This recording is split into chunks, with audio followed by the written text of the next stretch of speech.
Bem-vindos a mais uma edição do JR 15 Minutos, o podcast da Record que aprofunda as notícias que mais mexem com a nossa vida.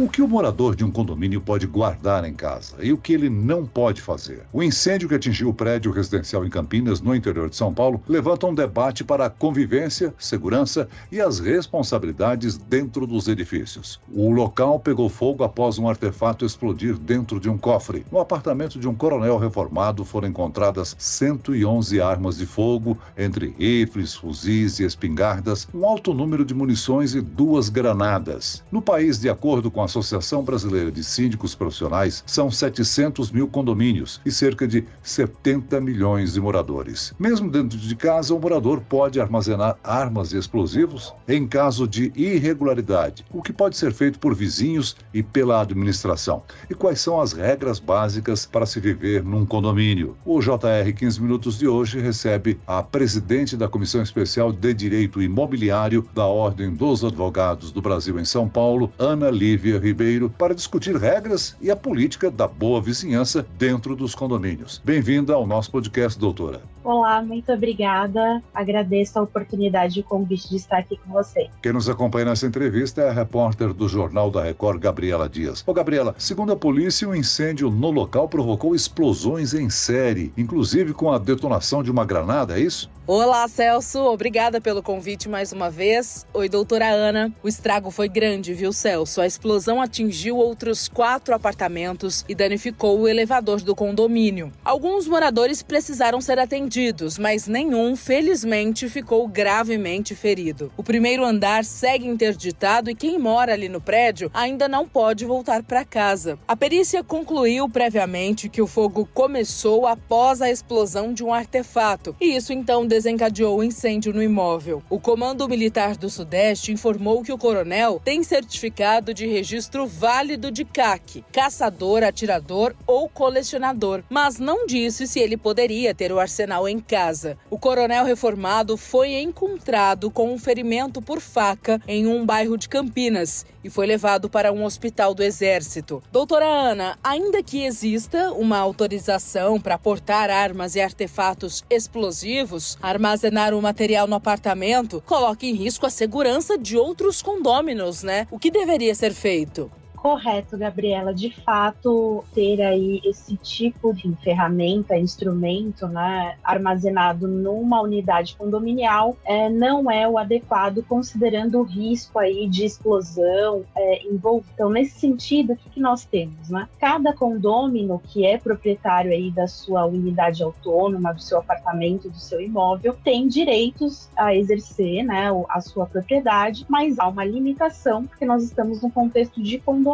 Então, nesse sentido, todo condômino tem o dever de garantir a segurança, o sossego dos demais condôminos. E nessa perspectiva, essa prática que foi realizada, né, de armazenar esses artefatos, acabou trazendo aí, colocando em risco a segurança dos outros condôminos. Então, cabe sim uma responsabilização em relação a esse condômino, ainda que ele tenha a licença para armazenar munições e tudo mais, mas ele vai responder por esse dano causado, essa perspectiva de não garantia da segurança dos demais condôminos. Agora, doutora Ana, mesmo dentro de casa, o morador de condomínio não pode fazer o que quiser. Existe um limite, né, para o armazenamento de armas. E existem recomendações sobre como elas devem ficar guardadas, não é mesmo? Com certeza. O armazenamento precisa seguir as diretrizes, né, obviamente, das armas. E nesse caso, como havia esse risco, né, de explosão, todo um regramento necessário em relação ao armazenamento disso. Então, acredito que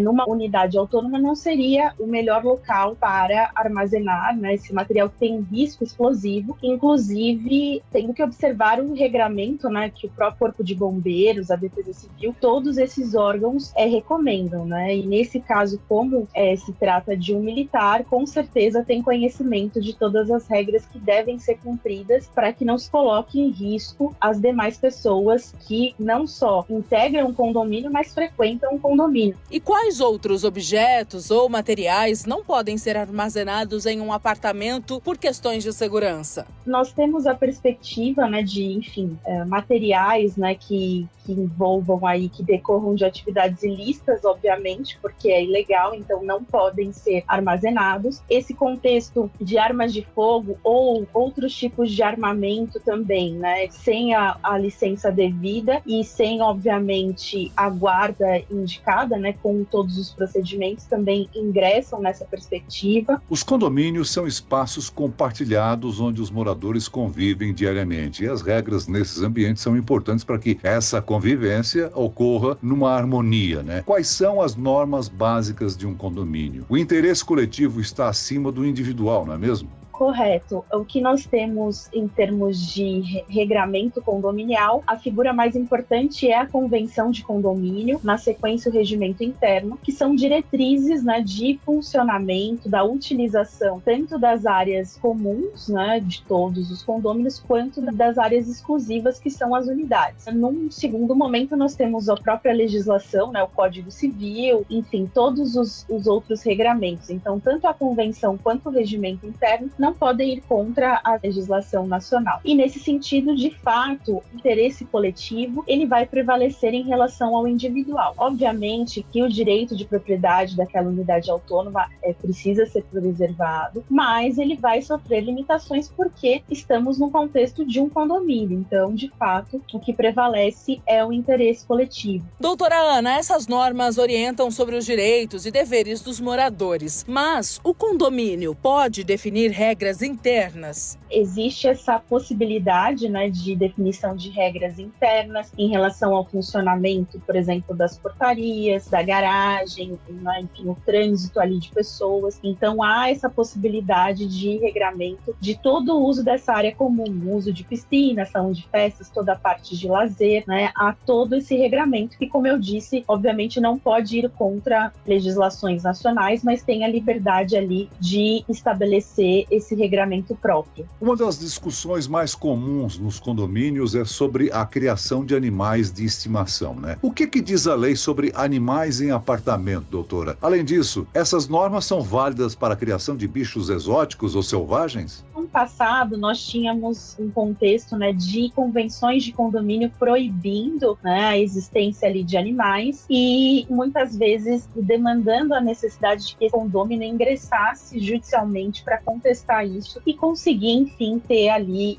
o seu animal. Nós não temos aí uma vedação, né, na legislação nacional, né, algo que vede a existência ali de um animal e aí dentro dos parâmetros, né, de um animal que nós falamos de estimação, então não há uma vedação, né? Então o que nós temos de tendência atualmente é a possibilidade de ter aí esses animais nos condomínios, desde que se observe um regramento relacionado aí ao porte, ou seja, ao cuidado também com relação ao outro condômino do uso, principalmente dos elevadores. Então ter aí essa dinâmica observada com relação aos animais. Com relação a animais exóticos e silvestres, de fato, eles não se enquadram nesse contexto relacionado aí a animais de estimação e tem o próprio regramento relacionado aí ao contexto, né, de proteção desses animais que, por vezes, acabam se tornando, né, entre aspas, de estimação por uma perspectiva de comércio irregular e tudo mais. Então,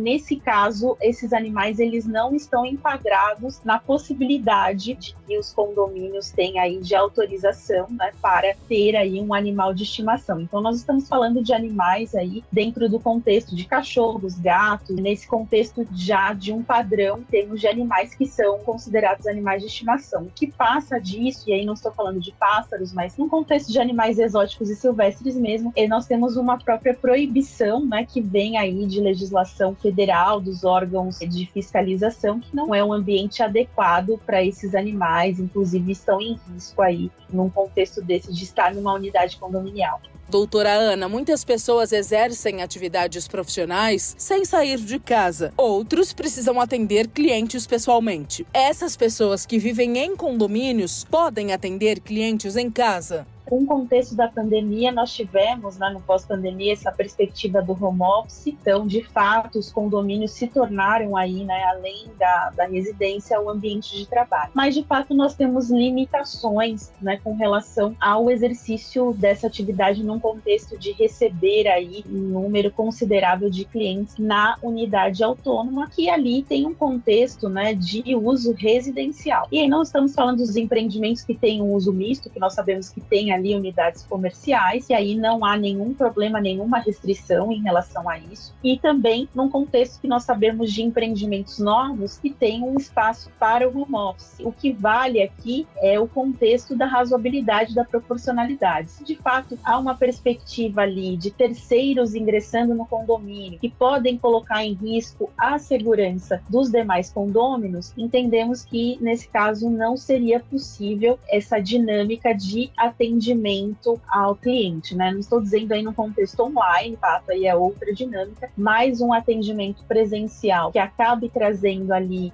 uma demanda considerável, né, de terceiros ingressando no condomínio, entendo que nós temos aí um problema e um contexto aí que pode impactar, pode trazer inclusive uma perspectiva de multa, enfim, para essa unidade que está exercendo essa atividade comercial que acaba trazendo riscos à segurança dos demais condôminos. O horário de silêncio é uma regra que deve ser seguida. Para alguns condomínios, há uma tolerância, enquanto para outros é zero. O desentendimento entre vizinhos por causa de barulho é bastante comum? Com certeza. Nós temos os regramentos internos, né, que indicam ali que se entende por razoável, né, e nós temos as legislações municipais que também indicam o horário em relação a que não se deve ultrapassar aquele horário no contexto de ruídos e tudo mais. Na perspectiva dos condôminos, né, do condomínio, é preciso observar a regra. O que nós acabamos identificando é que essa dinâmica de conflitos acaba escalando a ponto de envolver aí judicialização mesmo, né, desse conflito entre